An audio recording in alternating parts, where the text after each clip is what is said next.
la faute du président Patrice Talon, si c'est une faute, c'est d'avoir cru aux Béninois et d'avoir dit « passons aux réformes ». Vous et moi, nous étions contents de ce que nous appelions démocratie. Mais la vérité, quelle est cette démocratie qui nous permettait, par exemple, de procéder à des prévarications, à des détournements des ressources de l'État à notre seul profit, sans jamais être poursuivis? Quelle est cette démocratie qui nous permettait, par exemple, de créer un parti familial, de se débrouiller pour avoir 6 000 voix, être élu député, empêcher le vote de certaines lois qui peuvent permettre d'avancer? Quelle est cette démocratie qui nous permettait de faire des grèves insensées? Vous les avez évoquées tout à l'heure. Nous faisons des grèves, nous voyons nos compatriotes mourir et nous disons que nous sommes en grève.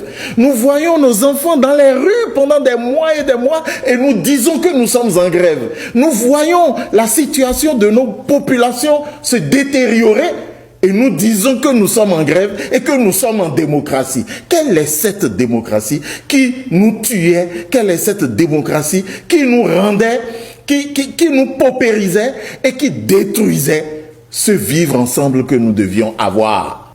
Il est temps aujourd'hui de s'interroger.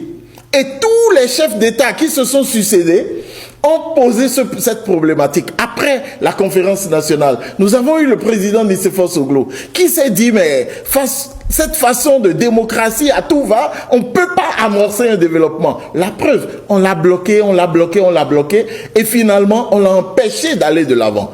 Ensuite, le président Yahya Boni, évidemment, qui a évoqué cette question de dictature du développement. Et le président a sorti la fameuse expression démocratie Nescafé, chargée de désordre et d'anarchie. Mais il en avait ras-le-bol. Il en avait ras-le-bol de cette démocratie où le gouvernement était objet de chantage par les acteurs politiques en permanence. Et le président Yahya Boni, vous le connaissez, il est de bonne foi. Mais il en avait marre. C'est pour ça qu'il a sorti cette phrase-là. Il dit qu'il fallait qu'on passe à la dictature du développement parce qu'il ne pouvait pas bouger.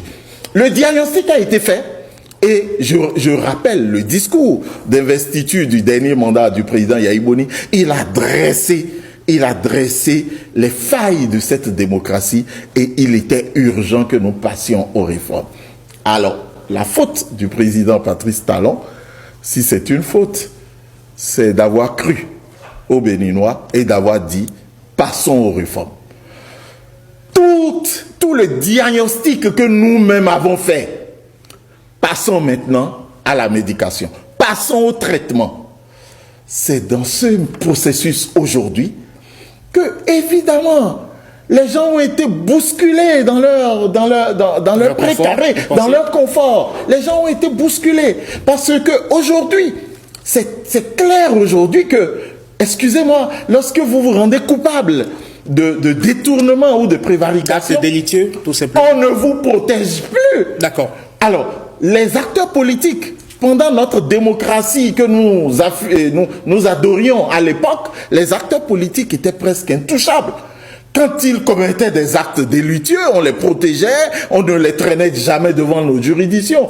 Aujourd'hui, les acteurs politiques sont au même pied d'égalité que le citoyen ordinaire, que vous et moi. Ça, c'est une avancée. Est-ce que dans ça, on va parler encore d'assises nationales? J'ai bien envie de vous dire, monsieur Amegan, ce rythme que le président Talon nous a imprimé, expérimentons-le encore pendant 35 ans et on verra s'il faut faire des assises nationales. Très bien.